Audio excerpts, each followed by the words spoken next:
Akala ko sa taas tayo para IM, no? Sige, dito na lang. And, sige ma'am, kamusta po yung pag-IM nyo? Kailan po kayo nag-start? Bakit po kayo nag-full time? Tapos ano pong package yung kinuha nyo? And yung name nyo ma'am? And tagasan po? Sige. Background ko muna, no? Pakilala Sige po. lang ako, no? Wala, nahihiya ako bigla. Ang kapal ng mukha ako, eh. So, ayun, pakilala lang ako. My name is Kathleen Amar po, and then, taga Valenzuela City po ako. And actually, 25 years old po ako ngayon, no? Pero I'm doing IM Worldwide full-time since last year, September 2024 po. Pero nag-join ako 2021. Bakit ako nag-join kay IM? Because of the product. Before po kasi, no, bago ko ginawa yung business, meron po akong health concern na irregular menstruation. So, dati po kasi, kaya naging irregular yung menstruation ko, once a year lang ako nagkakaroon bilang babae. So, hindi siya normal sa side ng mga babae kasi before, kung hindi ko siya aagapan, papunta na akong PCOS. So, dahil dati, hindi naman ako mahilig mag-take ng mga synthetic na gamot, talagang hinayaan ko lang siya, pusa na lang ganyan. Pero nung time na pinakilala sa akin tong barley dahil dun sa mentor ko, kasi yung mentor ko po yung nagpakilala sa akin ng barley. Sabi niya, try mo to, binigyan niya ako ng 1 box. So, nung binigyan niya ako ng 1 box, 3 days ko pa lang siya tinitake, no? Once a day lang ako. Actually, morning lang. Then, after 3 days, and then the next month, nagkaroon ako ng menstruation, then tuloy-tuloy po siya. From that time till now, normal po yung menstruation natin because of barley, no? And then secondly, recently lang, last year din, nitong November, nagpa-check up ako. Kasi maraming nakakapansin na commenters din natin na, mentor, bakit ka may bukol sa leeg? Sabi ko, baka ano lang yan, yung etc. Baka tumubo lang. Hindi ko siya pinansin. Or sabi ng mga mentor, ipa-check up mo. So, nagpa-check up ako last year, November. Findings sa check up ko ay may hyperthyroidism ako sa leeg. Kasi halata naman kasi nandito siya sa leeg, no? So, nung nalaman ko na may hyperthyroidism ako, syempre hindi naman ako nag-worried kasi I know may product tayong barley. Then at the same time, sumabay pa dun sa hyperthyroidism ko, may anemic po ako, papuntang leukemia, if ever na hindi ko siya agapan, no? So, bago pa mangyari yun, na alam ko na may thinking na ako na thyroid talaga siya. Pero just to make sure, nagpa-check up ako.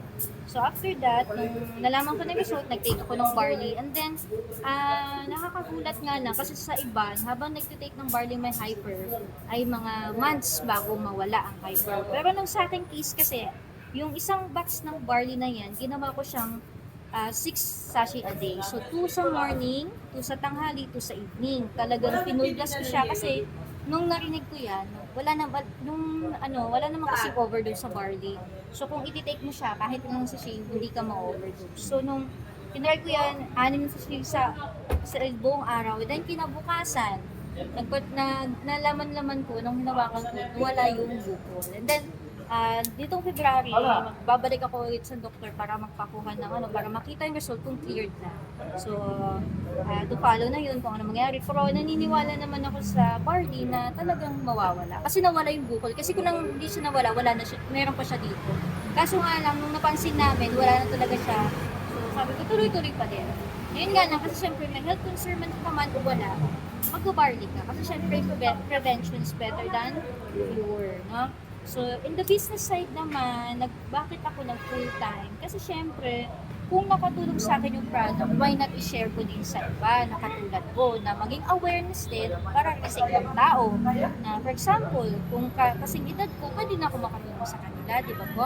So, ayun, bago ko gawin itong business na to, I was a former kasambahay.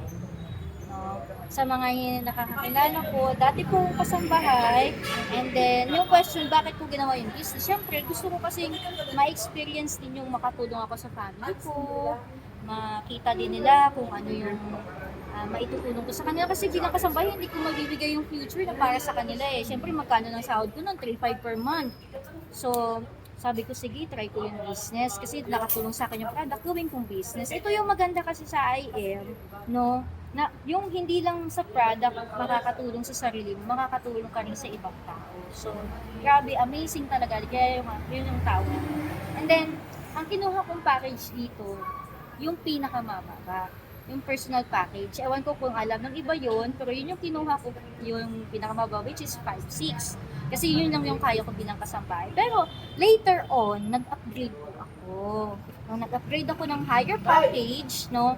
Para kasi naintindihan ko yung business. So kung siseryosohin ko yung isang bagay, why not itaas ko na? Kasi ang pag-uusapan dito, hindi lang basta pangarap. Hindi lang basta pangarap ng pamilya mo, pangarap din ng ibang tao. So, bilang, syempre, bago ko ipakita sa ibang tao, no, na kung kaya ko, kailangan makita din nila. So, kaya nag-angat po ako. So, ayun, I was doing this full-time till now, and then, dito ko talaga nakita, pagdating sa pangarap, makukuha mo talaga. Basta consistent ka lang. Tuloy-tuloy ka lang, no?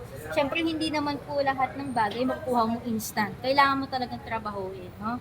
And then, yung resulta natin dito kay I Am Worldwide, no? Nakuha namin ang aming first car, no? Nagkaroon kami ng car dito kay I Am Worldwide. I was very thankful po.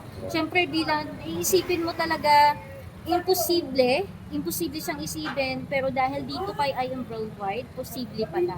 No, dating kasambahay, ngayon po may sarili na tayong sasakyan na magagamit ng team natin, no, kung saan kami mapunta, events, talks, no, kasama natin sila. Yun yung purpose nun, kasi hindi namin siya basta nilabas yung sasakyan na yan para lang ipagyabang, etc. Hindi.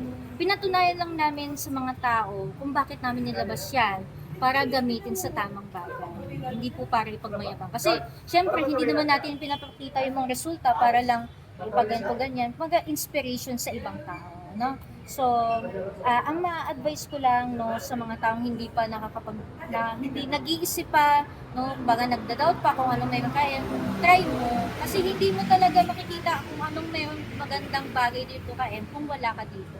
So, kailangan makita mo mismo ng iyong mga mata, no?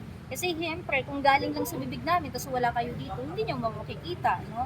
So, yun yung lagi ko sinasabi na kailangan matry mo muna bago ka mag-judge, no? Kasi siyempre, mahirap naman kung magsasabi tayo ng hindi mga totoo, tapos ang ending, di ba? So, siyempre, try mo muna. Lalo na yung product, kasi siyempre sa product talaga yung pinakamagandang effect sa mga, lalo sa kalusugan ng isang tao. And at the same time, maganda rin siyang gawing business, no? Para sa pamilya mo and then para din sa ibang tao. Ayun, again, sa gusto mo maging part ng I Am Worldwide, try mo na kasi syempre gusto ka rin namin makasama dito sa team. So, I am Worldwide.